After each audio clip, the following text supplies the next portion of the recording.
Europe is crowded. 700 million people squeezed into one small continent. Cities like Paris, Berlin, and Rome overflow with life. But here's the twist. In the far northeast corner of Europe, there are three countries that look almost empty. Estonia, Latvia, Lithuania. Together, they cover as much land as the entire United Kingdom, yet their combined population is smaller than that of London alone. So why? Why do these three nations, sitting right inside one of the most densely populated continents on Earth, remain so thinly inhabited? To understand this mystery, we need to know where exactly we are. The Baltics stretch along the eastern coast of the Baltic Sea. Estonia in the north, Latvia in the middle, and Lithuania in the south. It's a region of flat plains, endless pine forests, quiet rivers, and icy coastlines. During the last ice age, glaciers scraped the land smooth, leaving behind shallow lakes and wetlands. Unlike Switzerland with its Alps, or France with its fertile valleys, the Baltics don't have dramatic terrain.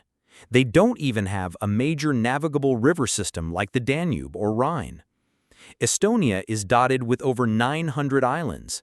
Latvia is cut by the Daugava River, which flows into its capital, Riga. Lithuania is home to the massive Curonian Spit, a surreal 100-kilometer sand dune. In other words, beautiful, but not a natural hotspot for dense human settlement. And yet, geography is only the start of the story. Step 1. Geography and climate. The Baltics are part of the East European Plain, one of the flattest regions in the world. On the surface, that might sound like a good thing. Flat land means easier farming. But here, the soils are sandy and poor. The climate, meanwhile, is caught between maritime and continental. Winters are long, dark, and cold. Summers are short and mild. Growing food has always been more difficult than in Western Europe, where mild climates and rich soils fueled population growth for centuries. This limited agricultural productivity set the Baltics on a different path from early on. The land simply couldn't support as many people. Step 2. History as a crossroads. Now add history. The Baltics have always been a crossroads, but rarely on their own terms. In the Middle Ages, German crusaders swept in and imposed their rule. Later, Sweden and Poland fought wars over the region. By the 18th century, all three had been absorbed into the Russian Empire.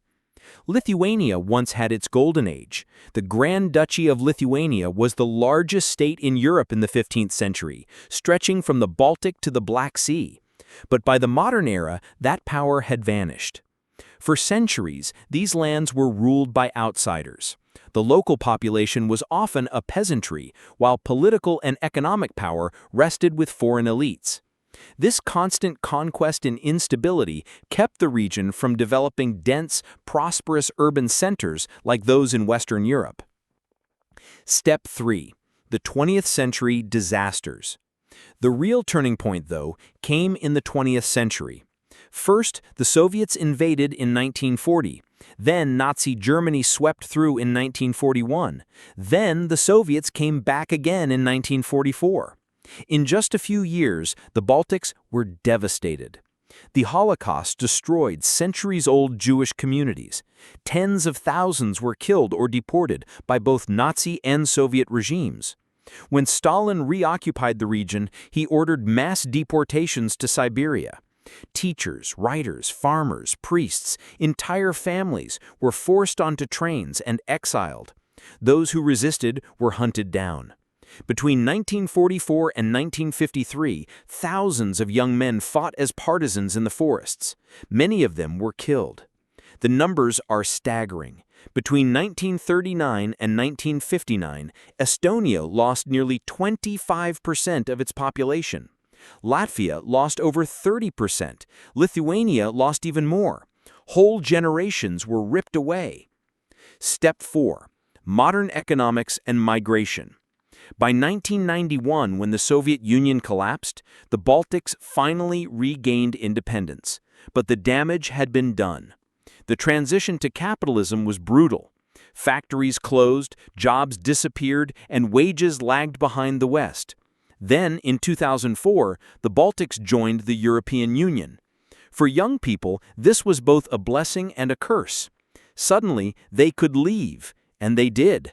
Hundreds of thousands of Lithuanians, Latvians, and Estonians migrated westward to the UK, Germany, Ireland, and Scandinavia in search of better pay. Lithuania alone lost nearly 20% of its population after independence. Latvia shrank by almost 700,000 people. Estonia's decline was slower, but still sharp. Combine this with Europe's broader demographic trend, low birth rates, too many departures, and an aging society left behind, and you get a population crisis.